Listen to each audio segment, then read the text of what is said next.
This is a Film Stories original podcast. Welcome back everyone to the Xcast. The truth is in here. I'm Tony Black, one of your hosts, and this is another reopened file talking about a reopened X-Files department. That was the theme that we began in the run-up to Season 10's launch with My Struggle last time when we discussed Little Green Men, when we hauled that episode out of mothballs from 2016 with myself and Darren Mooney talking about the Season 2 premiere. And this time we've gone for one a bit further down the road and we're going for the beginning, the Season 6 premiere. So right after Fight the Future, with Mulder and Scully off the X-Files, which are then reopened, and it's the dark days of Spender and Foley. Woohoo. And the three hosts who aren't here today with me, who had plenty to talk about that, were Carl, Sarah and Kurt. And this was their first episode together as full showrunners, actually, if I remember rightly. So this was the first one they did as a trio after I left, quote unquote, after the end. I mean, as we know, I didn't really leave. I just left the main coverage for them to do. I've always still been here, but like the smoking man, just lurking around. But yeah, it's a really good discussion from those guys, which sets off a whole new era for the Xcast, and to be fair, for the X-Files, of course, as well. So this is from November 2020, recorded in the throes of COVID, and it's a great conversation. So I really hope you enjoy flashing back to our coverage of Season 6's The Beginning. Hi, I'm Chris Carter, creator of the X-Files, and you're listening to the Xcast.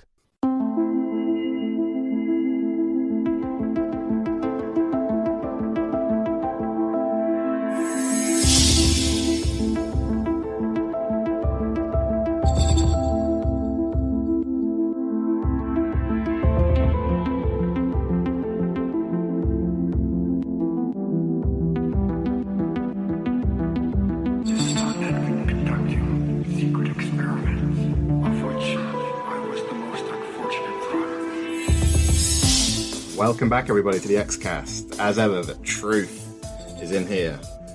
I'm your host today, Carl Sweeney, and thank you very much for joining me for our discussion of the first episode of Season 6 of the X-Files and the Xcast, The Beginning.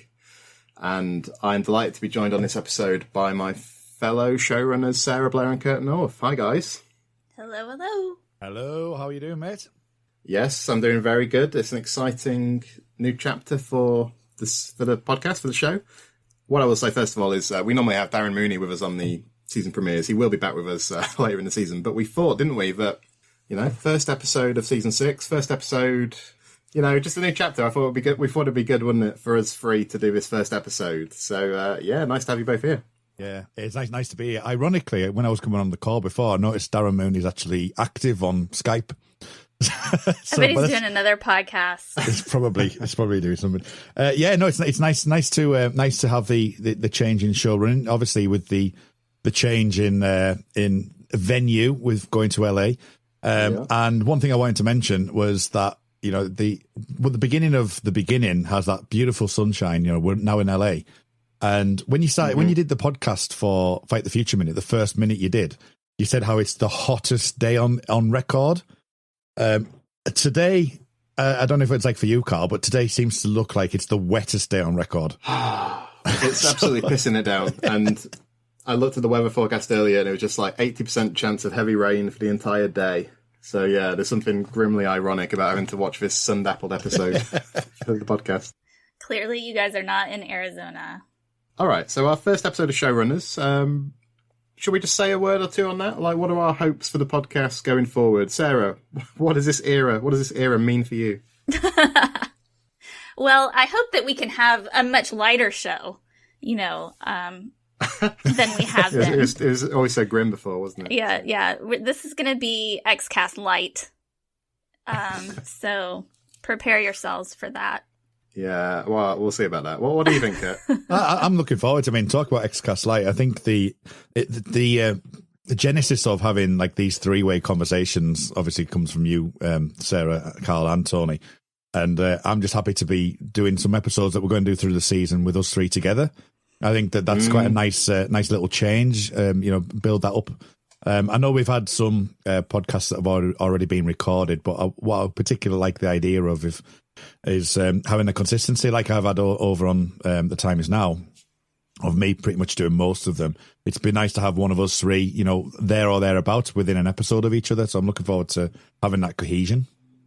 I just hope that we continue to provide, an interesting, balanced look at the series, because, X-Files is a very, I guess, multifaceted series and multifaceted fandom. There's lots of different opinions on every aspect of the show. And I think the X-Cast has done a really good job in the past at representing a lot of that. And I'm sure and I hope we will continue to do so. So I'm really looking forward to it.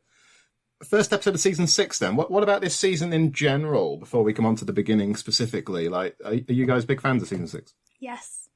Why? No, I love season 6. It has, a while back, I did a calculation and I added up out of every season which seasons have the most episodes that I rewatch. Yeah. And for me, it's season 6. So as far as rewatchability goes, which is kind of when I say my favorite episodes, that's what I'm talking about. Yeah. Yeah. So I think season 6 is probably the top rewatchability season for me. Yeah. So I'm really looking forward to discussing, some of my favorite episodes. And I don't mind the lighter episodes. I prefer those, actually. So I'm one of the weirdos. But yeah. No, I think there are a lot of people who feel that way, to be fair. Kurt, how about you? Yeah, I mean, I always think season 6, I don't know why I think this, but it always feels like, in musical terms, just like the change, a different way of looking at the show. It feels like an album in some ways, season 6 to me. It feels more like a piece because of the change in direction and stuff. There's going to be some surprises. There's going to be some shipper surprises from my end, actually, strangely enough, because I actually really adore the Rain King, and there's elements in Triangle I quite like as well. But I like the change in style. I like it's a strong season. I don't think, for me, something like season 3 is my favourite, but season 6, I think Sarah's probably hit it on the head, actually. It's the rewatchability of these episodes are actually quite nice. They're episodes you can put on and enjoy, and not necessarily to pay that much attention to them. But actually, they're just a delight to put on and watch. So yeah, I think it's going to be interesting to see the differing opinions on 6, because as a mythology person as well, I mean, you've got 2001 Sun and obviously this one. Yeah, I'm not as bothered by this stage of in the season's run about the mythology at this point, because I'm more interested in the change in style and the change in direction because of the new venture and the new LA setting. Yeah, I like season 6. I like it more than I used to as well. And there's just quite a few episodes here that I love, and I can't wait to either talk about them or hear what other people have to say about them. It might not be me on those episodes, but episodes like Drive, Tivernus, Monday, Milagro, Field Trip, all great stuff. And then I think there's quite a few episodes which they're not necessarily my thing all the time, but they're undoubtedly like fan favourites, and they're really interesting in their own way. Stuff like Triangle, Dreamland, How the Ghost Stole Christmas, that kind of thing. Yeah. And I think the other thing is, there's not that many episodes in this season which are, really bad, are there? I mean, there's the odd episode like Alpha, which is not that interesting, but they're few and far between, Sarah, aren't they? There's a lot of good stuff here. Also, I like how, spoiler alert, Mulder and Scully are not on the X-Files, but I'd like to see how they handle that and still make it X-Files-y, because we still get Mulder and Scully, but they're not technically investigating X-Files, which is not the first time this has happened in the series, but it's definitely fun to have the LA stuff plus the no X-Files stuff plus all that, and they handled it pretty well. I think it made for some really fun sort of experimental episodes and just kind of a fresher outside the box take, but it still feels like X-Files. Well, I think the season 2 stuff, obviously we had Mulder away from Scully, or they were both separated, where at the beginning, in this episode especially, we find, they're still working together. And so it's an interesting dynamic that way. Yeah, the X-Files is finished, but they're still they're being run by two new agents, and I'm sure I'll talk about that later. But yeah, you've got they're still working together, and obviously it's X-File cases come to them or they seek them out, which is it's an interesting dynamic to take. And I do have some issues with maybe not using the X-Files as much and how they could have done that, but we can get into that in the episode. Yeah, well, I like the way that in episodes like Drive, I like the way they kind of tool around and they end up finding the case. But I think we can talk about it, how it relates to this episode, I think, too, which is The Beginning, written by Chris Carter, directed by Kim Manners, first broadcast on November the 8th, 1998. Yeah, let's start with some general thoughts then before we delve into some of the specifics. So, yeah, general thoughts on The Beginning, Sarah, and like a mark out of 10. How high would you go? Yeah, I don't totally love the mythology, but I'm going to say 7 for this episode, because I think mostly what I like about this is the dynamic about Mulder and Scully, the shipper stuff. So I like their characters, and Skinner, obviously. So he gets high marks for me, and I have a lot of thoughts about the Skin Man. So shocked. I'm shocked. I know. Really? But hopefully some of them can be broadcast. But we'll see. What about you, Kurt? Is this a good episode or not? I think it's a solid episode. I wouldn't say it's one that instantly comes to mind when I'm thinking about mythology. I think the problems I have with it isn't necessarily about the episode itself. It's about the fact that they don't really come back to it. Where especially with what's happened in the film and the beginning, that we don't get any fallout from what happens with the alien changing into what it does. It's kind of like just forgotten, and then you get to 2001, so it goes back to the mythology back in season 5. So it's very much on its own there. It's trying to display stuff for people coming into the show after seeing the film. It's trying to bridge the gap between the end and the film. I think it does a solid job, and as a standalone mythological episode, I think it works quite well. And I would give it 7.5 out of 10. But yeah, I think it does a lot of things, and it's quite effective in some ways.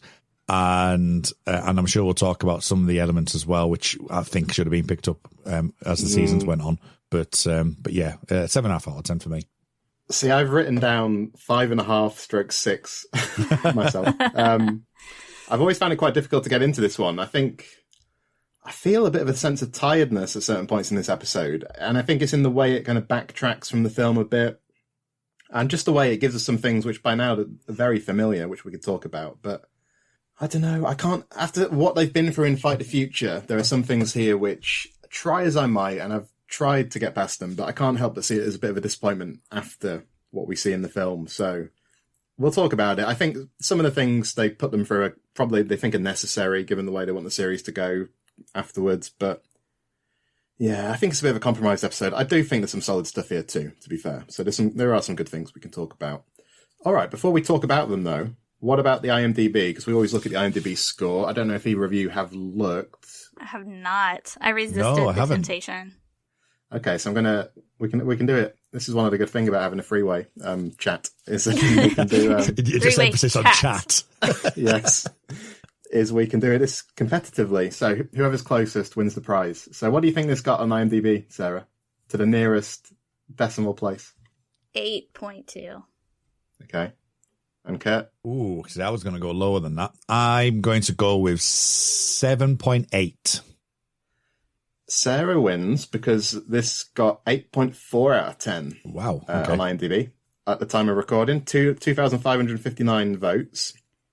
It puts it equal 12th for the season out of 22 episodes. Equal with How to Go Stole Christmas and Biogenesis. But solidly middle of the pack. Is that about right?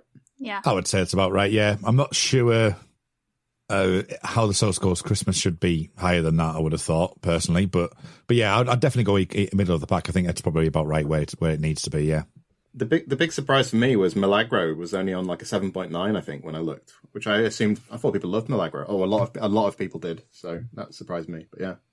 I mean, I did kind of look at, when I was recording Dreamland, I looked through most of season 6, and it didn't seem like there were that many that were far below a 7 at all. Yeah, yeah. It seemed like an overall pretty highly rated season.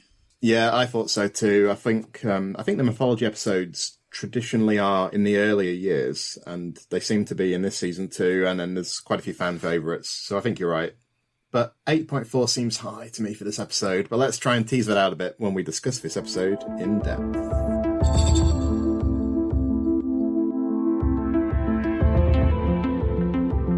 All right, so this teaser then, we'll talk about, we'll try and go through it, not necessarily in exhaustive detail, but we'll go through it in chronological order. The teaser, we get the sun, I think is the main thing.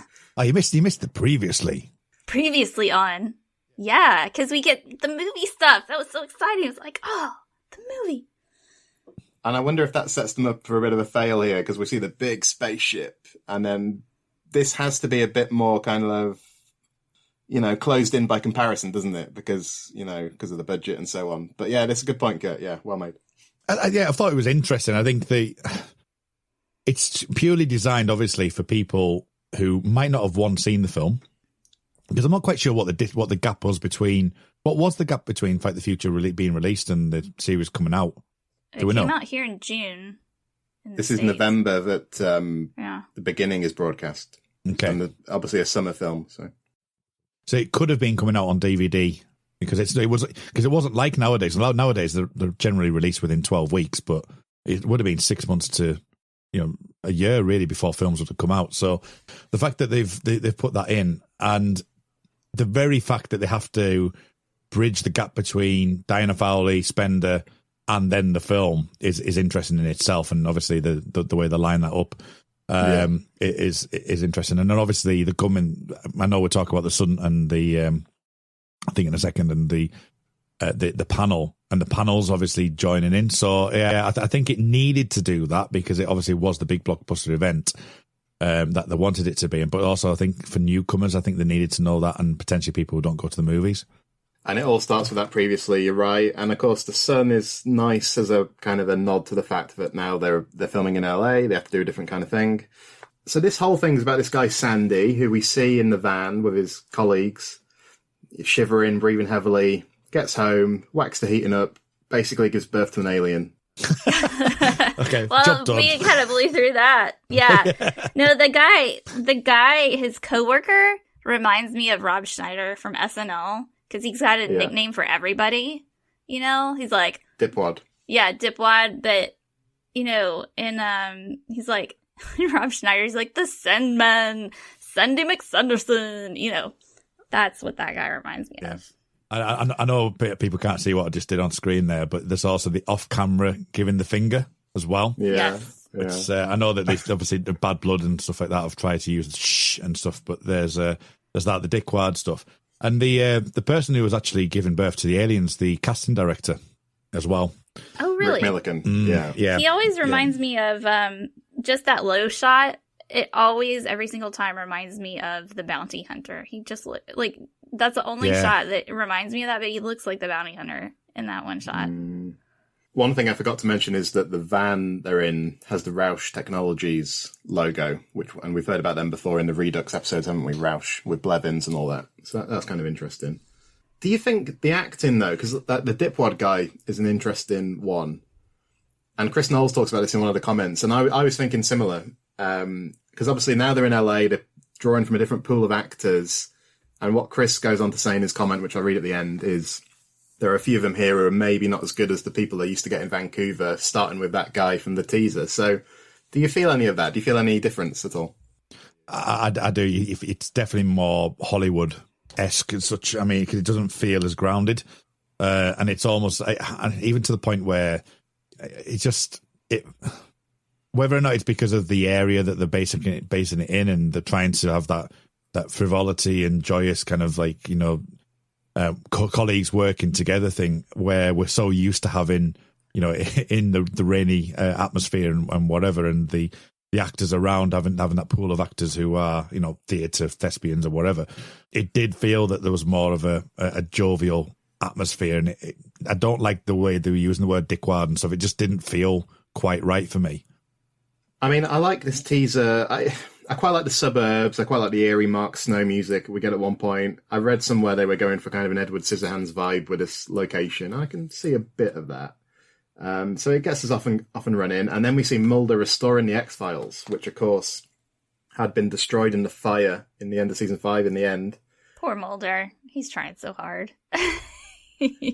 I quite like this. I don't know about you, Sarah, and I suppose it has a new resonance now because the book we've just had, the Paul Terry book, makes a lot of play off the fact that these files have been restored and all that. Mm. But it's nice to see him kind of plugging away at it, I think. He's trying so hard. Bless his little heart. It's going to take him years, isn't it?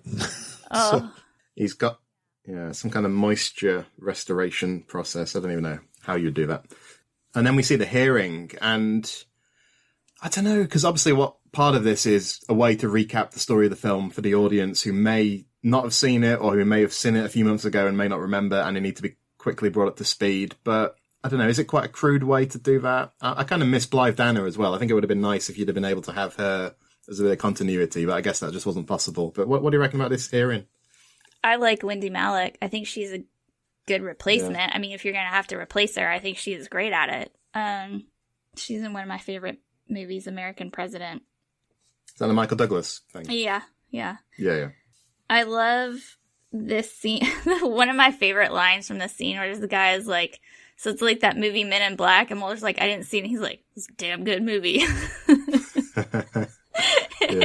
That makes me laugh every time.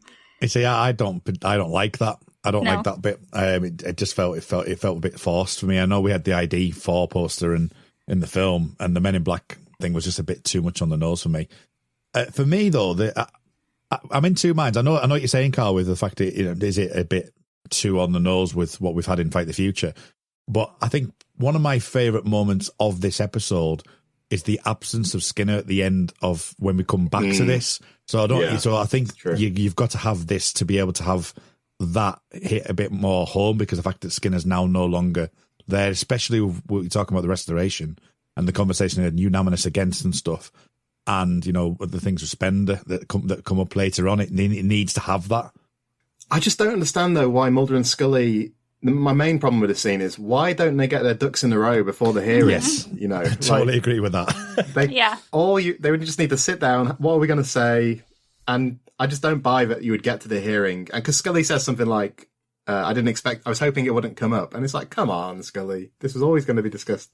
This whole episode seems like they're highly lacking in communication. Like throughout the whole thing, it's like, that's pretty much kind of the theme of my notes is like, why aren't they communicating better? And you would think after 6 years they would be able to, at least talk about this stuff. It's not like in the movie when Scully was running around trying to gather evidence and she just barely gets there and she doesn't even have time to change her clothes. She just, gets in from Texas. It's not like that. Like she knew she was coming into this meeting and Mulder knew she was going to be there. Like you said, I don't know why you didn't just talk about this. Why didn't they strategize? Well, it's quite hard to take given the narrative of the film for me, because the film was all about the fact they were separated, but they ended up united. They had a common purpose. So I find this as a bit of a reset, a bit hard to take. It feels a bit too calculated for me. Yeah. I imagine what Carter was thinking, and I might be wrong, but he's probably thinking the series needs this kind of dynamic still to work. And that might be true, but it means that this episode is a bit hamstrung as a result. What do you reckon, Kurt? Yeah, no, I agree with that. I think that some of the conversations that they have throughout this episode is trying to reset. And I don't necessarily think that you needed to do that. And this is one of my big things of saying moving the season forward. And, I've kept my mouth shut on Diana Fowley, to be absolutely honest with you, and what I feel about it, because I think my actual thoughts on Diana Fowley is probably different to what a lot of people think. Is that you've got a perfect example within the beginning that you've got a new beginning, like they're basically saying that you could have, like that OPR scene could be the fact that you've got the science behind it. However you write it, you need to write it differently, but you've got this the fact that they're doing all this work behind the scenes, and the fact that we all could be human, and the DNA comes up as junk DNA and whatever, but. Yeah. The very fact that they're not on the X-Files, does that warrant it? Could they have been more cohesive about going to these meetings and them just not accepting it because there's no percentage of proof, and you're not proving that, and then having the Diana Fowley and Spender dynamic with the Kirsch dynamic as well, because Kirsch obviously only just appears in this one episode at the very end. that you've got the hard-hitting boss, and you've got the potential of using Foley as your your Skinner type character with not knowing which side she's on, and then you've got your Spender who's totally against it and doesn't believe anything. But you still could have the arguments within Scully and Mulder to have that. You've just got different areas you can bounce off. And I don't think they use it. I think they go back to being into a bubble. And I think the way they should have done, they should have expanded it, similar to what you do in season 7 with, with Krychek and Marita, where they could have gone down a different route with that as well. I think, and that probably is a test to the franchise element of the X-Files, that you could... This is where the brand should have expanded out, and you would have maybe have had less resistance with, say, like an Albuquerque, like we've been talking about. But what it does is it retreats back into its tropes of believer skeptic, and Scully's gone too far at this point, as you say. And I think it's a bit, and it doesn't really quite track the fact that Scully's gone back to this thing of I need to believe the science, and the way they put the science in there. For Gibson Praise and her testing and stuff like that, I know it leads to biogenesis, but there is an element of no, I'm not sure. I think they've backtracked too far.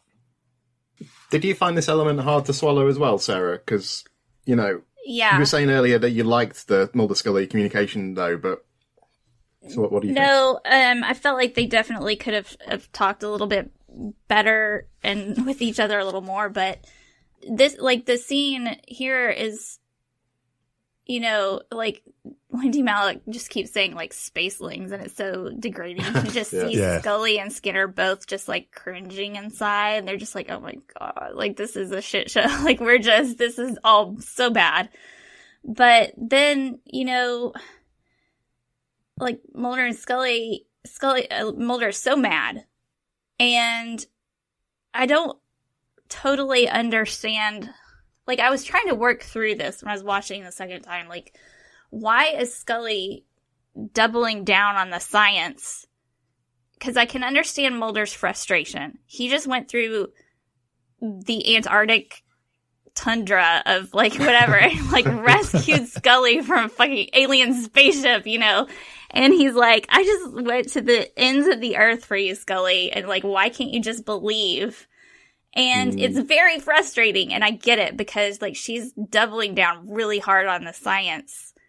But then I thought about it, and I was like, okay, why is she really doing this? And it kind of makes me wonder if maybe she's just scared. And, she can't, the science is her way of processing everything. She's got to make sense of it somehow, and that's just how she's working through it. Because, it was a lot for her, too.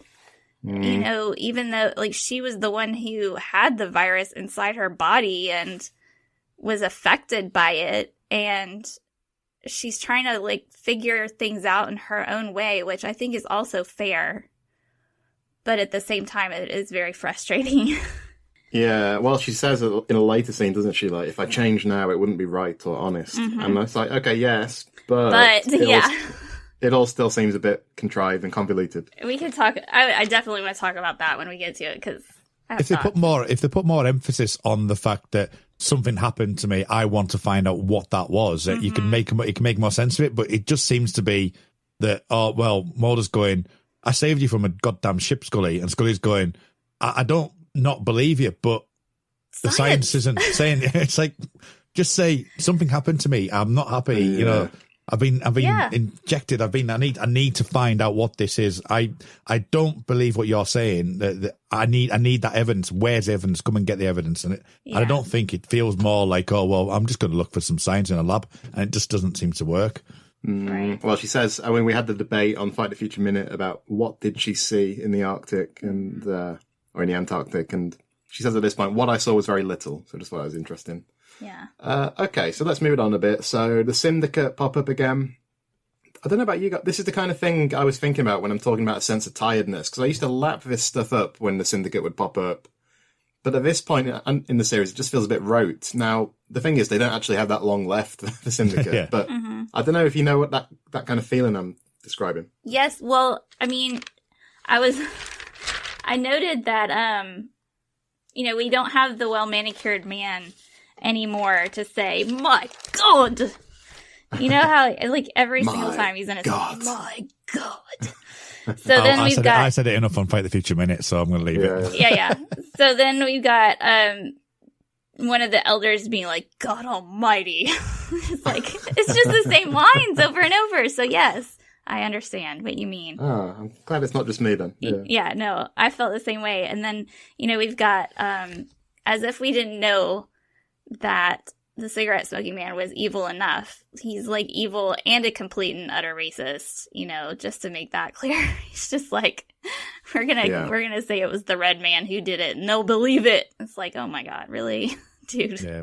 It becomes too explicit. I think this is the trick I was going to say about the syndicate. And don't get me wrong, I can imagine this getting tired as well, but the one, we didn't have well-manicured man's funeral. Why not? We should need to see that.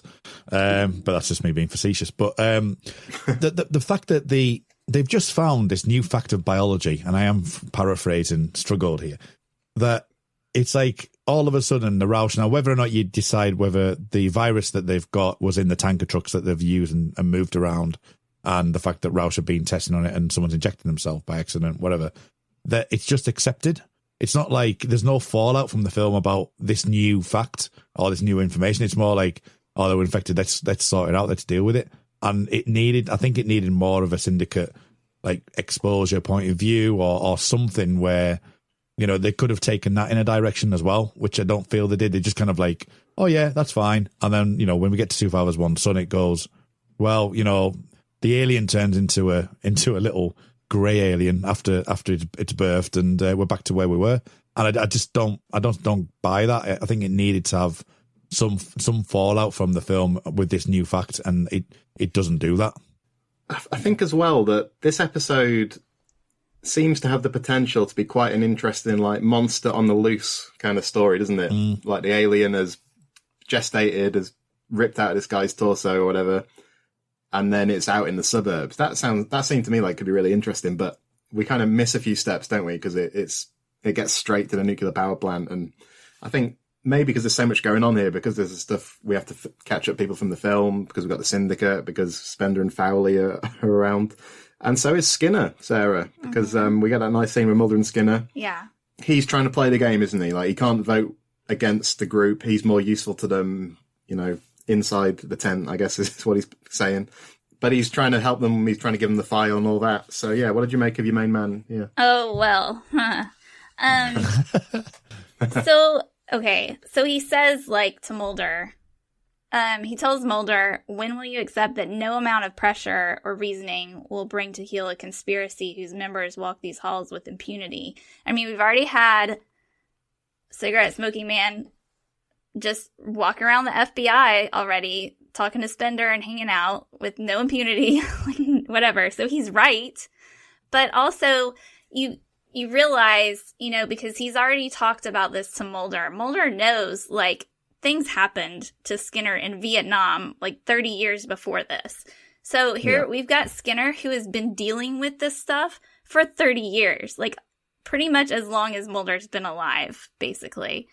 And then Mulder's, like, coming in here and just, like, blowing everything all to hell, basically. I can understand his frustration, but also, and, like, he's trying to tell Mulder, like, you've got to play the game. You've got to play the long game, because that's what he's been doing for so long, and he knows these people. He knows how they work. He's had experience with this. And Mulder just gets mad. And he's such a man baby, and it makes me nuts. Like, trust Skinner, please.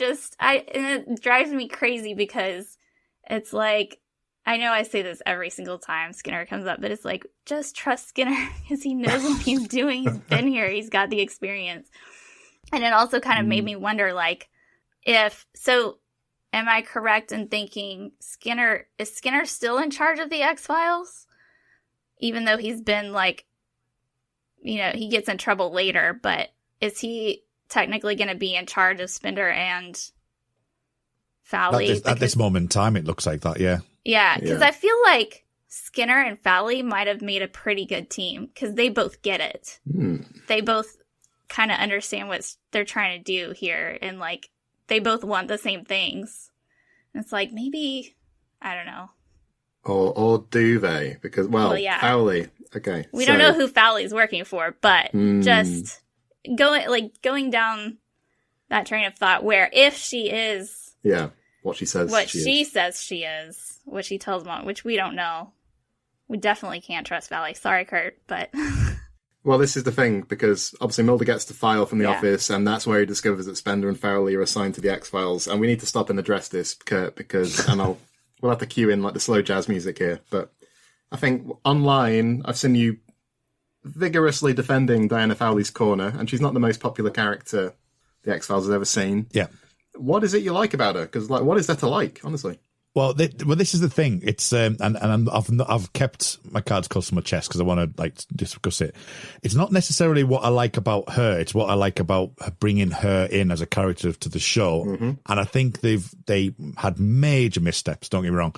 Why on earth they put that her taking the top off in Biogenesis or whatever it is, I will never know. It just doesn't make any sense.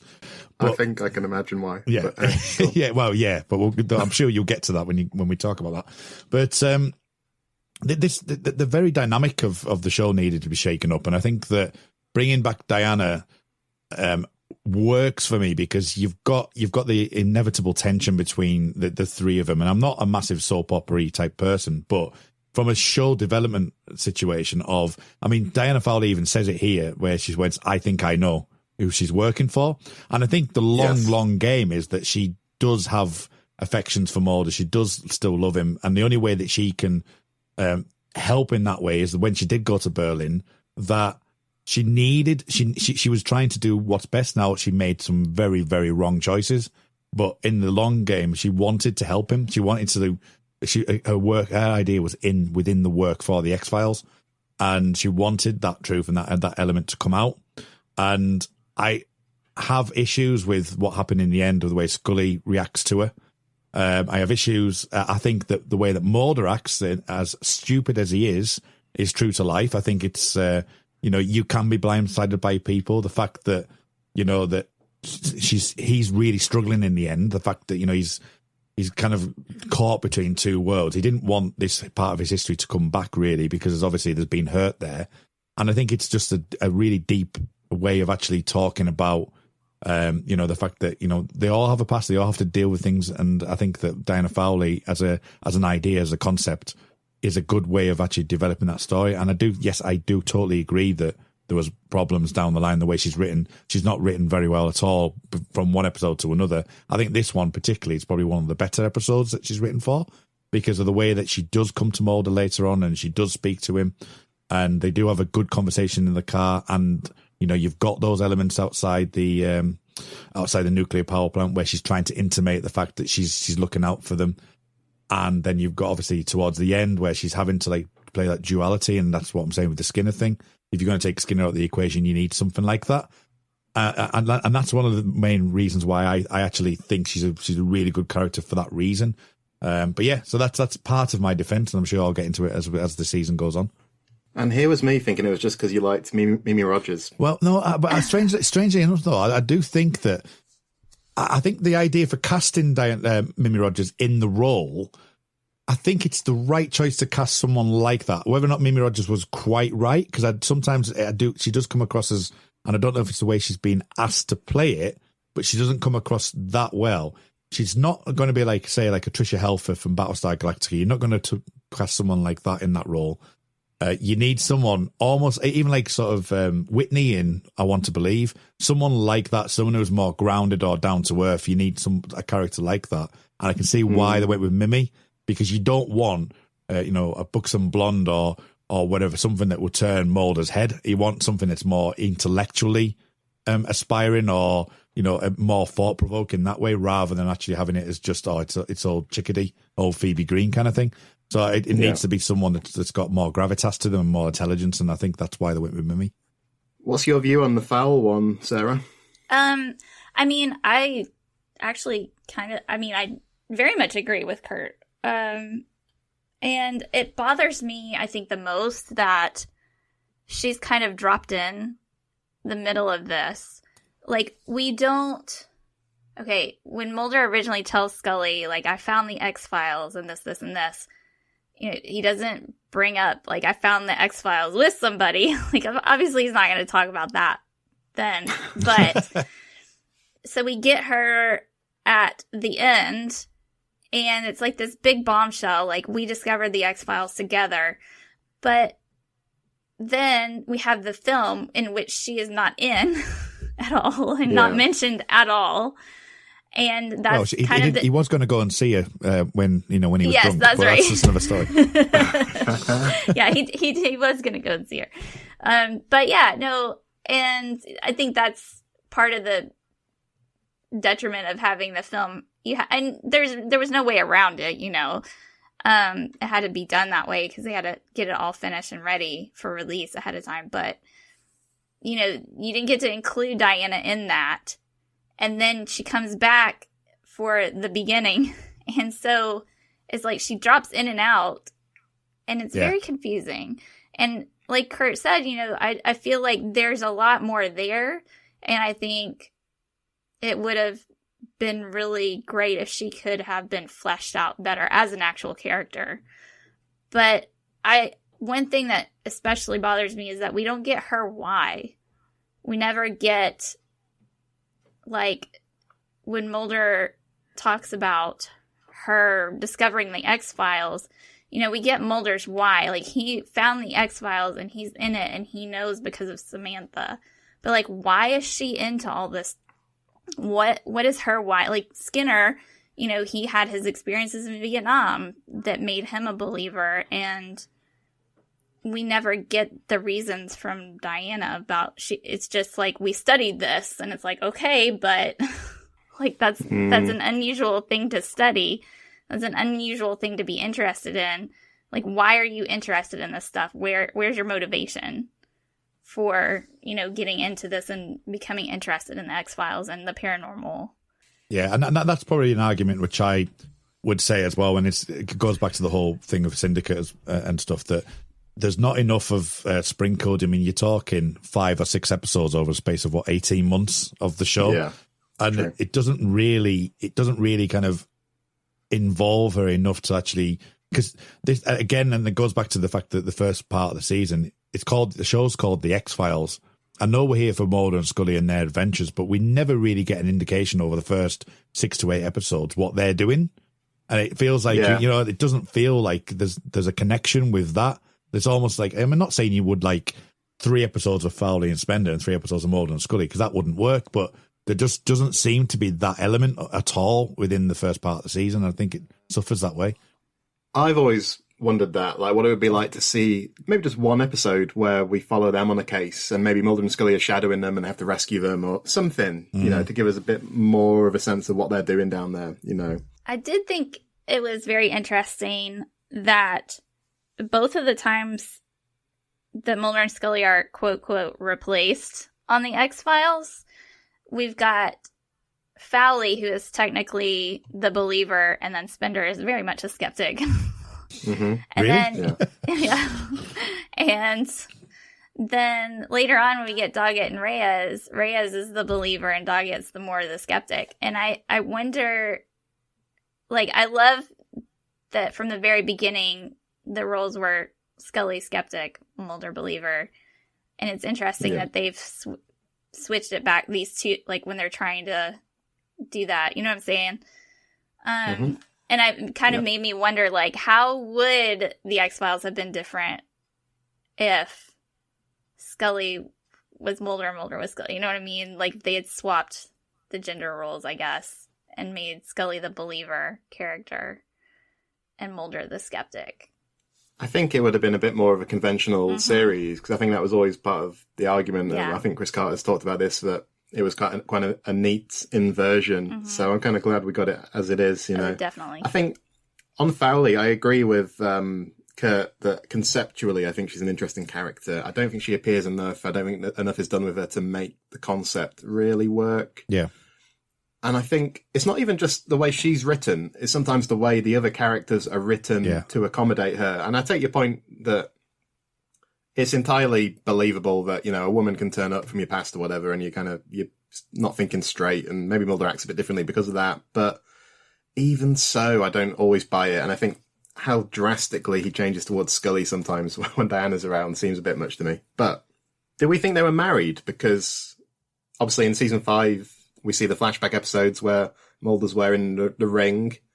Then there's this, she turns up at the end of the season. She's this figure from his past. Do we think they were married for a short time, or how do we read that? No. No. No. Do you remember the episodes? Because in Travelers, Mulder has the ring, and I think, is it also in Unusual Suspects? I think so. Yeah, I think. I don't actually have an opinion on it, to be honest with you. It's one of those where why would he be wearing the ring? He must have been married to someone, right? Surely. Well, potentially, yeah. Maybe he was just so sexy he wanted to scare off the ladies. I've heard the opposite. I've heard that some men wear wedding rings to attract, because it's kind of to attract, because it shows that, hey, this person values commitment, and then suddenly you get all these women swarming around you. I don't know if it's true. I can't see Mulder being that. You'd be probably more. No, I can't see that. More that he was married.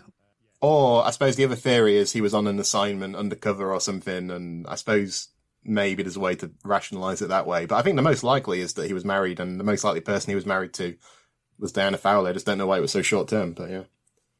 Crazy weekend in Las Vegas, maybe, something like that. Maybe. Clearly he couldn't trust her. Trust issues. All right, let's move on. That's my opinion anyway. We'll see. We get some. That's one of the things about the episode is we get the elements from the end and from Fight the Future trying to coexist in the same episode. One of which is Gibson Praise, of course, who the cigarette smoking man talks with. I'm not sure I ever warmed to Gibson Praise as a character. Too often, I just find him a little bit annoying. And I know a lot of kids are annoying, but even so, annoying kid. What do you guys reckon, Sarah? What do you reckon?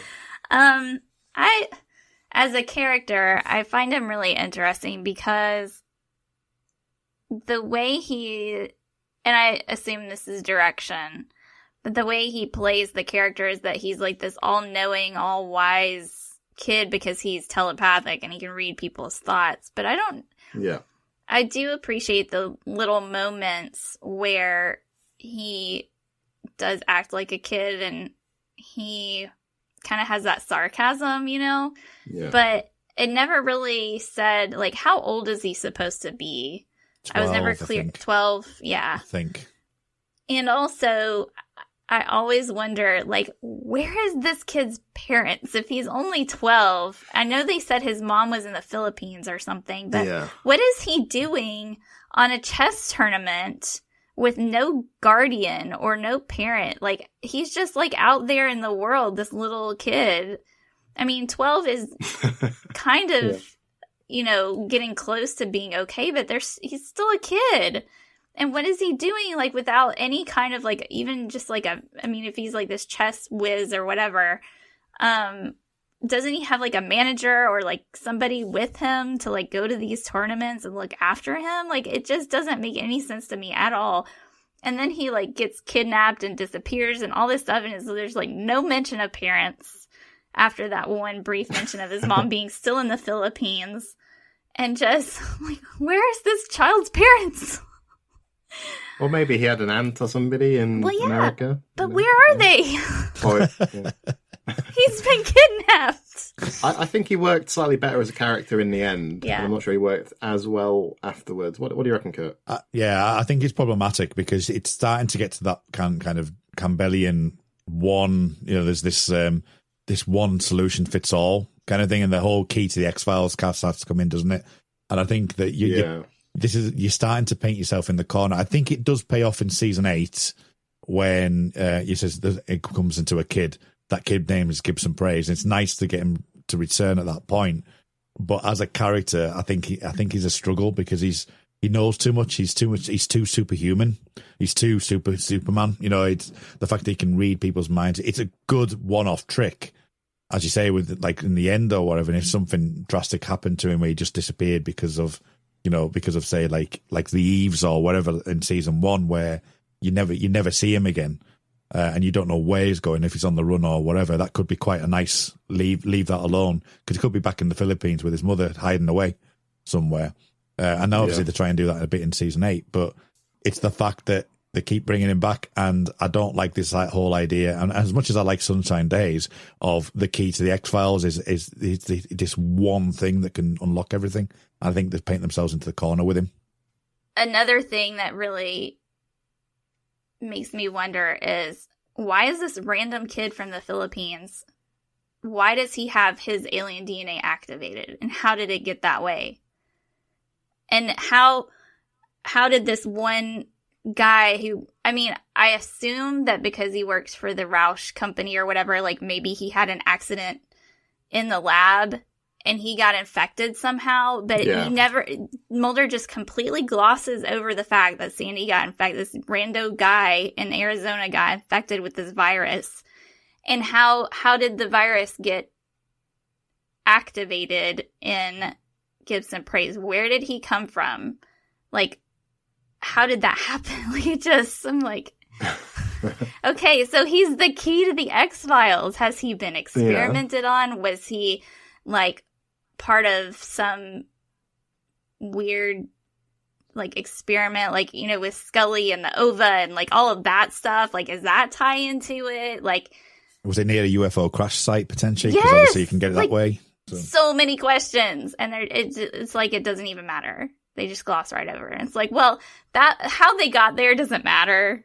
It's not important. Just pretend like they're here and focus on this. It's like, okay, I don't have an issue with the fact of not knowing where Gibson Praise got his powers from, because I quite like the ambiguity of that, because you can make your own mind upon that. I think you're right with the Roush thing, though, because the fact that there's a real big element of Roush, as Carl mentioned, was mentioned in Redux. And that was Skinner, wasn't it, that mentions that? He was the one that was investigating that point. And you've got this runaway alien. Now, obviously, the runaway alien is really important because it's absolute proof there's aliens, because it's an alien. But even by the end of it, it's not really followed up on. So there's nothing on, the fact that where's Roush? Have they even, like the end of the film, are they cleaning up or whatever? It's just the fact of, Roush employee got infected by an alien. Did the bees get out? Are they going to infect a bunch of other people? Like, I mean, in my headcanon, as I say, I think that it's the oil that's being transported, because they're aware now of the issue of infection can create aliens. So I think there's a connection there, which is not implicit, which I quite like, but there's no real element to it. So I've been posting the XCast quarantine posts on Facebook and Twitter over the last few months. As we record, I've just got to the truth, and obviously the big issue there is like the whole courtroom stuff and recapping the plot and everything. And I posted what William B. Davis said from his memoir, which I thought was interesting. And he talks about how the mythology had kind of an improvisatory feel, not, made up as they go along, and different elements come in and come out. And that's part of the reason why it was fun, is because you didn't know where it was going after a certain point. And as Sarah said, a lot of people kind of got tired of that. So it doesn't bother me so much that there are these little loose ends and things, and we diverge and we go on different paths. But I think ultimately it gets the series into a problem, doesn't it? Because it gets too much for a lot of people. And then when they sit down and tie it all together, and the way they do it in The Truth is quite inelegant, isn't it? They kind of put you through the slideshow, as Kurt was talking about on Twitter. So I don't know. Let's move it on. So we get a few interesting scenes here, don't we? Mulder and Scully investigate, and even Scully's a bit like, why do I bother? It just doesn't make sense to me why you're hitting those beats straight after the film where they've ended up kind of as a unit again. But hey, there we are. Mulder asks Scully if she needs this thing to bite her on the arse at one point. Mm-hmm. What do you think about the emphasis, though? Because we've come from the end where there's more of an emphasis on the melodrama and the relationship. I think we've had Fight the Future where there's the near kiss in the hallway. I mean, there's a moment here where she grabs Mulder's hand and they talk a bit about, I think there's an allusion at one point to the hallway scene in Fight the Future. But it's not as heavy an emphasis on the relationship as we've had maybe just before it, is there? I don't know. Sarah, as a shipper, is that a bit unfortunate or not? I don't know. This scene was really tough for me because there's so many feelings to work through, because they're both having so much angst. Mulder just, it's hard for me to juxtapose the Mulder in the hallway and the Mulder who would go to the actual literal ends of the earth for Scully, and then say that line where he's like, what, you just wanted to jump up and bite you on the ass? Like, that just seems very out of sorts, you know, out of character after what they've been through together.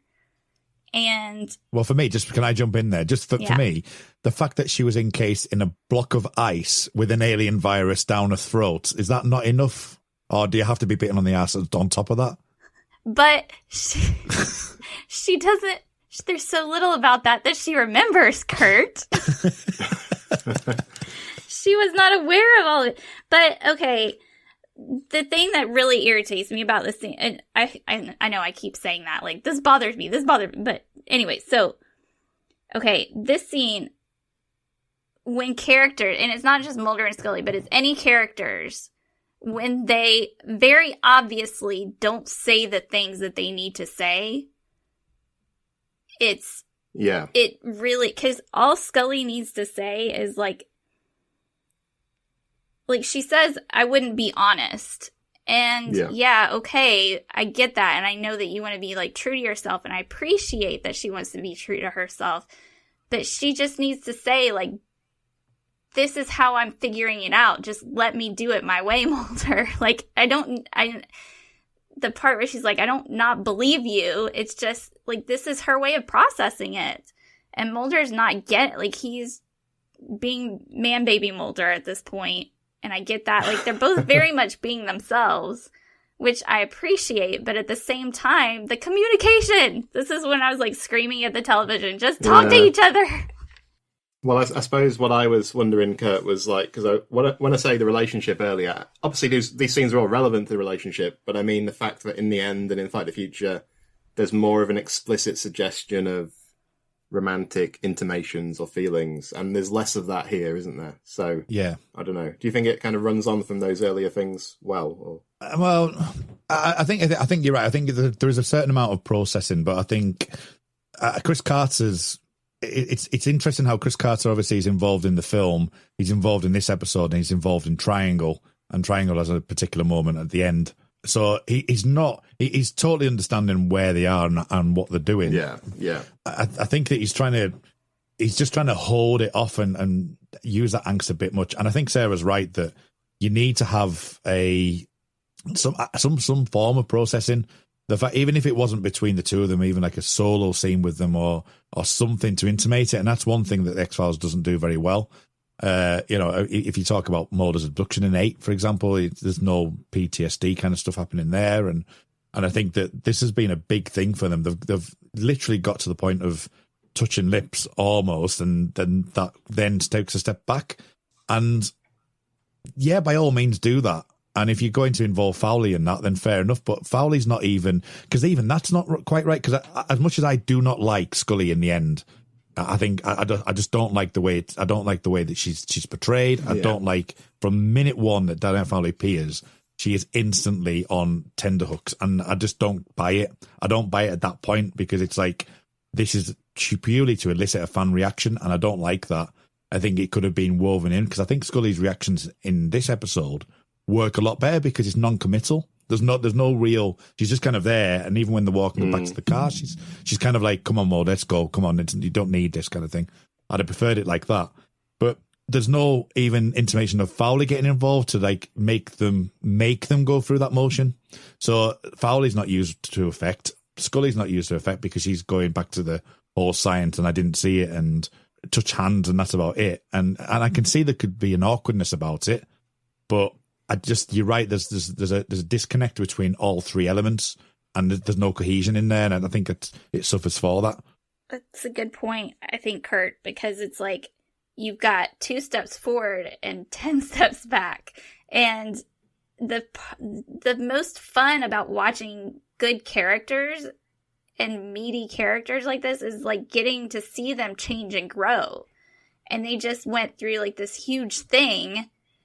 And you don't get to see any growth or change in their characters. You're like, no, I'm going to like stick hard on this point. And I think that's very frustrating. That's the frustrating thing about this episode for me, I think. Yeah, I think so.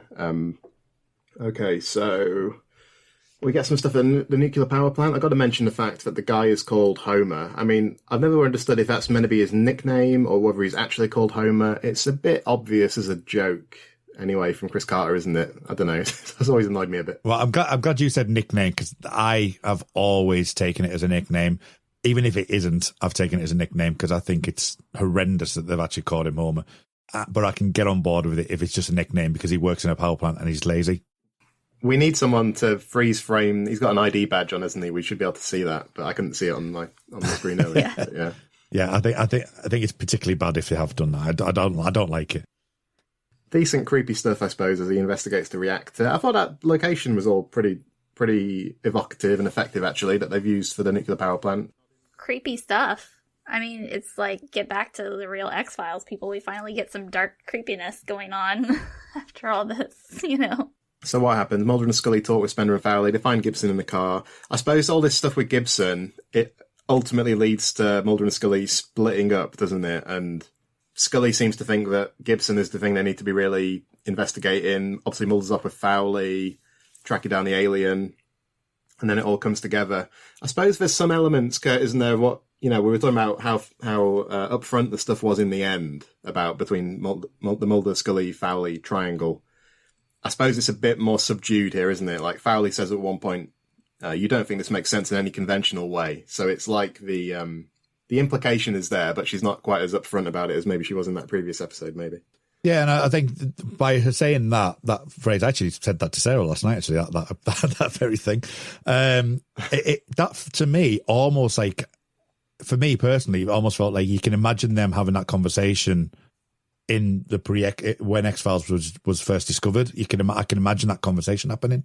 And I think that was a nice scene, actually, with him and Foley, because they are talking about how things work, and the fact that Mulder's not even thinking about it might not be in any conventional way works for me. I think it's like, well, that's quite interesting that Foley's got another way of looking at things that Mulder's not particularly seeing. And as much as we say, like, you know, the believer and skeptic aspect to it, I think it's really interesting how they actually use that in this particular scene. That they do have this camaraderie and this kind of togetherness. You know, there's something that's happened in the past, and they do work well together. And I think the thing's a bit where, you know, she's saying, I think that was legitimate. I think that happened. I think that happened. That feels honest to me. That whole scene does feel really, really honest. And I think it would be nice to play that, as I say, I'm going back to it again, the balance of do you trust or do you not? Because even in the earlier scene where Mulder says about stabbing him in the back, you know, they are playing with this idea. It's just that they don't follow it through. But I do like it. Yeah, that's a good point. I think there is some potential there, and because of the way the series, we see a bit more of Spender, don't we? After this, yeah. And Foley's much more sporadic, and I'm wondering if she was just not available, or if she was too expensive, and they could only get her at certain times or something. But it's a good point, and yeah, that is tantalizing. I do think you're right. So, yeah, Mulder and Foley at the nuclear plant. I suppose Scully calls at one point, you know, we're onto something huge. Gibson's got the virus in his system. I'm just not sure if it feels huge. Do you know what I mean? After we've come from the big blockbuster film with the big, massive ship and all that, maybe it's huge in a certain sense, but it doesn't feel it.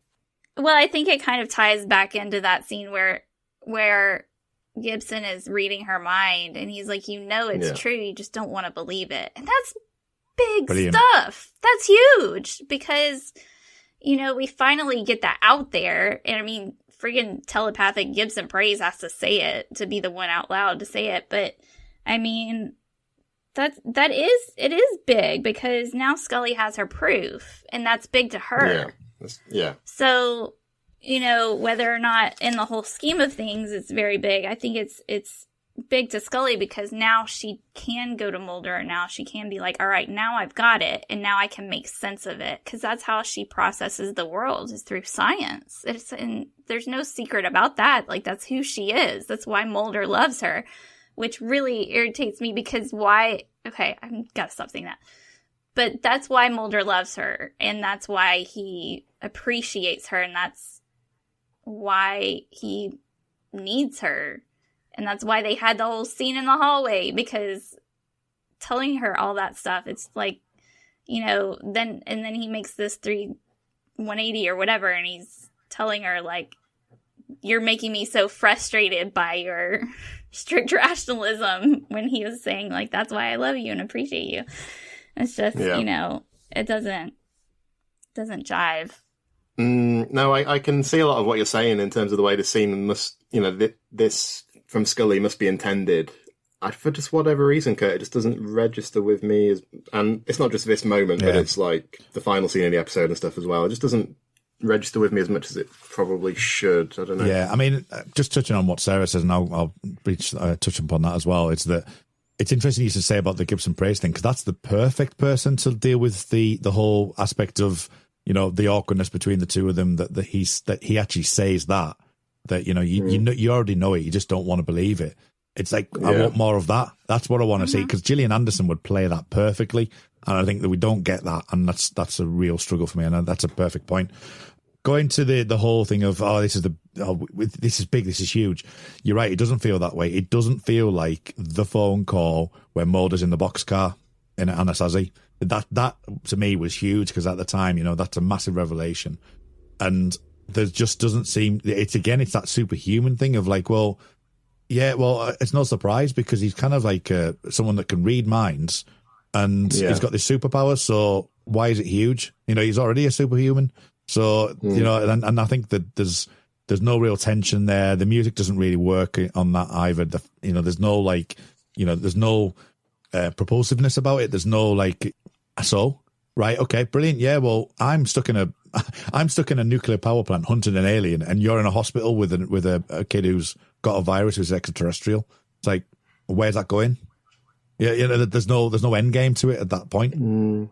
Some of this stuff in the power plant, it reminded me a little of Herrenvolk, you know, when they're running around in the warehouse or whatever it is. I think individually they work. I think individually they do work, but I just don't think there's that end point of where, right, okay, so you've got these revelations, you're chasing an alien, and you have proof. Where's it going? Where's the end game? What's the actual end result? But also, I mean, Scully's like telling him, she's like, oh, hey, I found some DNA in this kid, and he's like holding an actual alien skin in his hand. And he's like, I found something too, Scully. Well, poor Gibson ends up locked in, doesn't he? You know, he's been taken with the Syndicate guys with him. The Syndicate guy gets dispatched, and Gibson's locked in. In Mulder's face when he's like, oh, you know it's bad. Mulder's face. And Foley, you know, crafty old Foley, pointing a gun at Mulder as the other people arrive. Obviously, she's trying to protect his work on the X-Files. Would be what she'd said. And it leads to the hearing, of course. And this is where we get a new character, and this is kind of interesting. So not only are Spender and Foley on the X-Files, Mulder and Scully must cease all activity related to the X-Files, so they shouldn't be off doing these cases.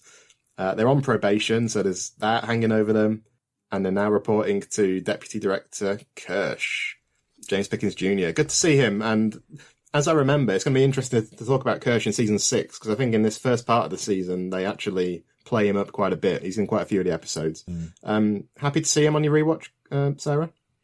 Yeah, I mean, sure. It's as much as I don't like his character, I guess. I do like him as an actor. I appreciate his actor capabilities, but he's no Skinner. Yeah, he's no Skinner. No. But I do appreciate at the end of this scene, you get the match cut with Mulder and Spender, and it's like the most foreshadowiest foreshadow that happens. You know, it's like, wow. Hindsight. I like, just on Kirsch though, I like this because this is the promise of something that's a bit of a different dynamic, isn't it? Because obviously Skinner, we know all about Skinner, he's trying to help them where he can. Kirsch, and he's introduced, you know, the first shot of him is good, and we think he's going to be this hard-nosed guy, and we've got the potential to see that play out. So yeah, Kurt, I liked seeing him. I do. I think he works a lot better with Doggett than he does with Mulder and Scully, to be honest. But that's a good point. But I'm similar to Sarah. The character's very one-dimensional, and even up to the truth. You know you mentioned the truth before with where rewatches that you know his turnabout in there. Well, I'd like to have seen that foreshadowed a bit more, for talking about foreshadowing. Definitely, but he's a good one to pull out at the beginning, and as a hardened character. And I know that obviously they played around with it in season 1 with different bosses and whatever. So as a hardened character, he's really good. And as we see him playing throughout season 6, whether or not he works in triangles is another question in mind. But yeah, he's a character that I'm not particularly fond of him as a character, but he's a great actor. Well, that shot though, when they're like, and you will be directed by assistant director Kirsch, and it's like dun dun dun. Yeah, it's like, oh my god, who's this dude? Yeah, and it's like, I'm surprised they didn't do like the zoom in, zoom out, zoom in, zoom out. It's like very dramatic. I think what we'll see in the rewatch is they are trying to really integrate Kirsch in the first few episodes, and then I think when we get to Two Fathers, One Son, obviously he gets shuffled away after that, and I think it doesn't really come off like they must have intended. And I think Kurt's right. Maybe he does work better in season 8 overall. I think that's a good point. So Spender, as Sarah's mentioned, and the Smoking Man. I always like seeing them two together. I always think those scenes are well played. And I think the Smoking Man's interesting here. This thing about you can kill a man, but you can't kill what he stands for. Not unless you first break his spirit. That's a beautiful thing to see. So obviously it's the old question, like, why don't they just kill Mulder? But it's always fun to hear him kind of so evil justify it, and it's quite nice and sinister here, isn't it? Yeah. All he needed was a twirly mustache. That's the one thing missing. I mean, surely to break his spirit, all he needs to do is split Mulder and Scully up, and then they'll be fine, because that's what happened in the film. So that didn't work. So they went to the ends of the earth, as Sarah said. So that didn't work. So how are they going to break his spirit now? Oh, take the X-Files away from him. They said that's his other love. So we'll see. Yeah. Yeah. Of course, Mulder immediately is working on those files. I'm totally disregarding everything I was told. I know I'm the only one who thinks this, but they're like so totally banging already. I know it. In my depths of my headcanon soul. They're like, they've so totally done it at least once or twice already. I don't think they have. It's fine. No, like everybody can disagree. Like I totally know I'm alone. Like this is just me.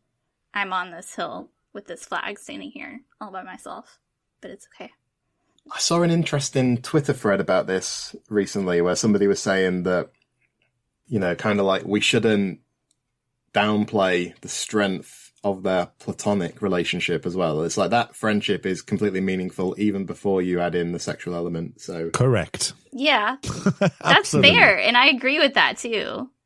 But I can't. You still think they were just absolutely in denial? They haven't banged full stop. I know. It's fine. Ever. No, I am softer. As I say, season 6. I don't mind the season 6 arc actually. I just don't want to see it. I just don't particularly want to see it on screen within the story. But that's just my own personal opinion. But I am quite eternal happy. Debate. Yes, I am quite happy with the way it is right at this moment from the beginning. Given aside the conversation we've had about what's happened in the end and Fight the Future, that overall around season 6, I'm still happy with where they are right now, up until and including the ranking.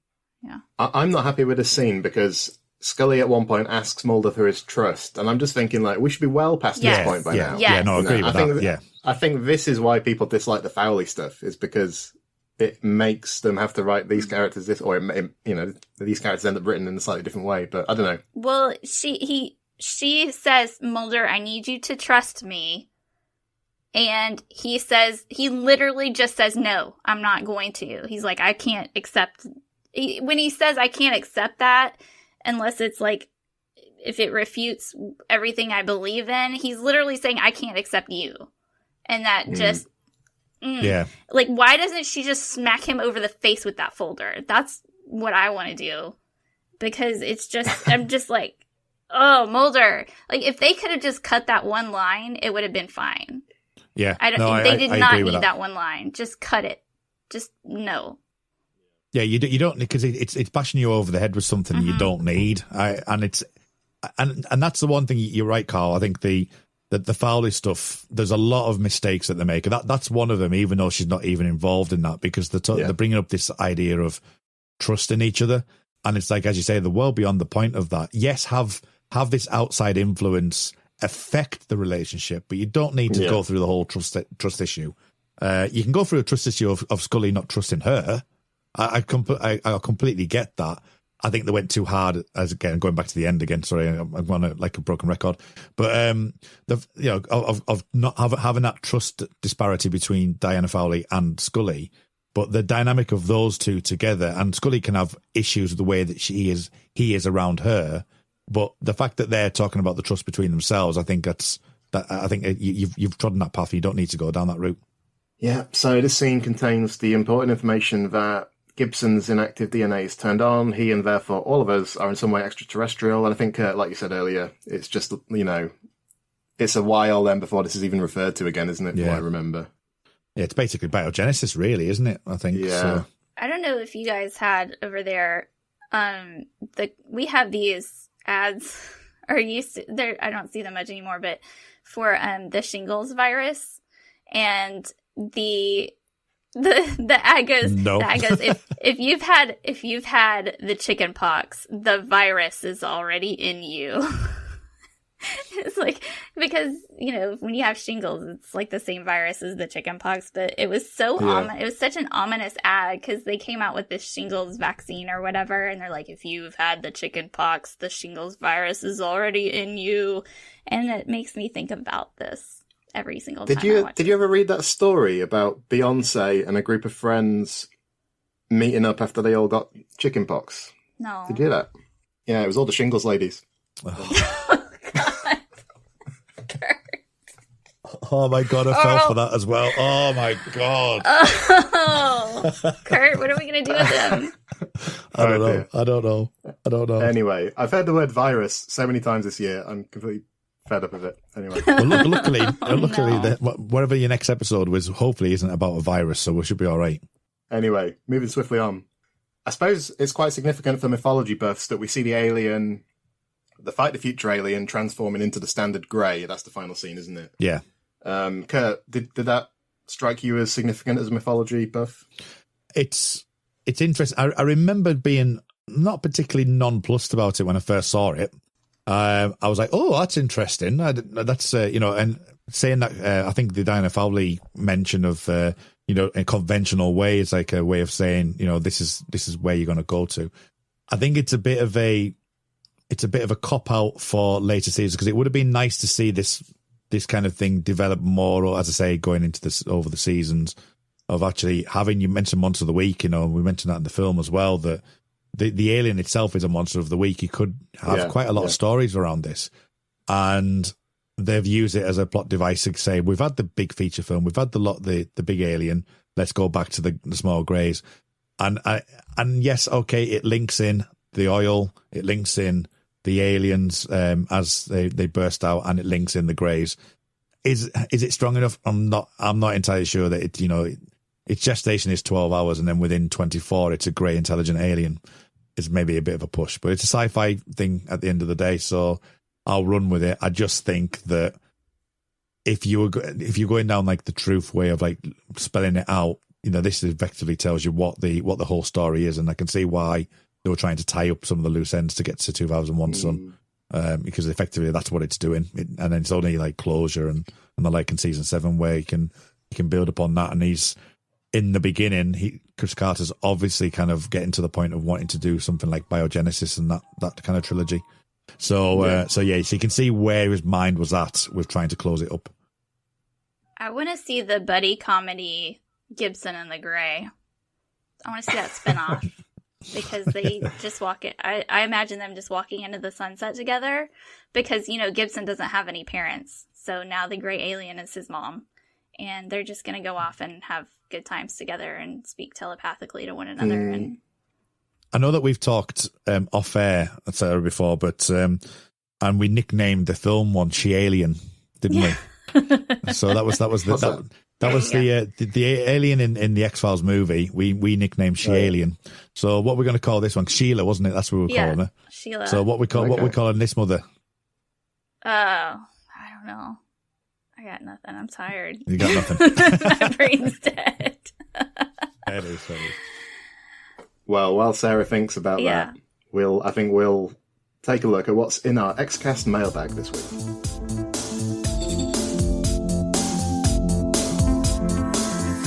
All right, so starting off with Tony Black, still around, and looking forward. Looking forward to. I think Arcadia, me and Sarah and Tony are going to do soon. Which will be a fun one. But Tony says, I like the beginning. It does a good job, I think, of blending story strands from the end and Fight the Future together, even if it has to undo a little of Fight the Future's powerful affirmation of proof to do it. It's very much mythology on autopilot in many respects, but it visually strikes a different tone immediately and sets off Season 6 in a somewhat unexpected new direction. Not the most vibrant season opener, but solid The X-Files mythology. I mean, I can see a lot of that, but for whatever reason, I just don't like it as much as Tony does, but hey. Chandru Ravindran says, I think this is the worst mythology episode from the first 6 seasons other than Emily. While it's as slick and well produced as ever, disconnect from having filmed Fight the Future between seasons 4 and 5 shows up big time here. Gibson Praise magically reappears. Diana Fowley and Jeffrey Spender sit out Fight the Future to recuperate and are suddenly here. The alien from Fight the Future worked in the movie, but I feel like it is far less effective in this episode. Worst of all, though, is the handling of Scully and how she backtracks so much on what happened in Fight the Future. When she says it just wouldn't be honest, that is how I feel about the writing staff's handling of her character at this point. Mulder has every reason to be pissed off that she sandbags him at the hearing and doesn't corroborate anything he says. This episode is super frustrating. I'm kind of in the middle of those two comments between Tony and Chandru. What do you guys think? Yeah, he's got a lot of points. I think we've already alluded to the hearing that they should have gone in a bit more cohesively. The writing of it, yes, tracking back, I agree with that they've done that. So yeah, I think there's a bit of that on Tony's. By the way, I do like some of the darkness. It's kind of like the director of photography, the reds and the dark, and the kind of different aspects. We've got the sunshiny Arizona stuff, but we've also got the black and the reds, and I thought that was quite nice thematically as well.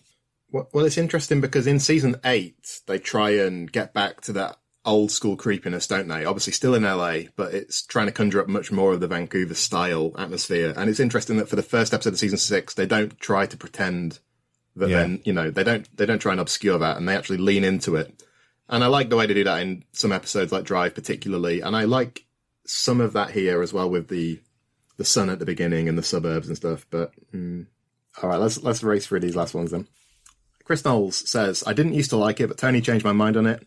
I still hate some of the acting, like the guy in the teaser, Homer, and the FBI panel people who aren't the guy who made the Men in Black joke. You really knew you weren't in Vancouver and were dealing with LA trash. Wow. Harsh word. He's not a man to mince his words, is Chris. So I would not go so far as to say trash. But going back to the Men in Black comment, I think it's more the tone in which he delivers the line that I like the best, because it seems almost like it's just an offhand improv that they kind of kept in, which I think is what I find the funniest part about it. I agree that it's heavy-handed, but yeah. It sounds like Chris liked that guy, but none of the other people on that panel. Yeah. Jeremy Daniel says, I like the simplicity of this one a good deal, considering all the complications surrounding its place in the show's run. It's basically a monster on a loose story, and as much as I think the Vancouver days are superior, there's a freshness to the look of the season compared to the rest of the show. It becomes boring in season 7. We'll see. I mean, there's a lot of good stuff in 6 and 7, to be fair. I'm looking forward to talking about a lot of it on the show. And just a couple more. Chiara degli Esposti, I've probably mispronounced every single one of those names, said, good episode. I always loved Scully's relationship with Gibson, and the fact he reveals her interest in studying him as much as healing him makes him more contradictory and human. I always like a flawed and human Scully more than the saint some moments of the show try to convey. Yeah, and the Frankenstein moment as well, the fact that she's at home, Scully almost feels at home talking to him. And says, Frankenstein, really? And she's like, no, they've done some good work. I actually quite like that. I think that as much as I'm not that fond of Gibson Praise as a character overall, I think that the interplay between her and him and Scully actually works quite well, and I like that particular moment.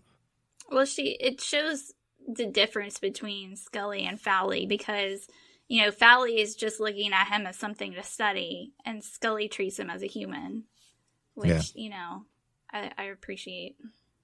Which is not the difference from what Mulder does either, because Mulder does think of him as someone to study. So yeah. Okay, and finally for today, Andrew Levitt said, the beginning of the end. I appreciate that the episode ties together the disparate elements of the end and Fight the Future, and there are some classic mythology moments in the episode, such as Mulder breaking into the power plant, the Grey alien's transformation, and Mulder refusing to let go of the burnt X-Files by trying to recover the files.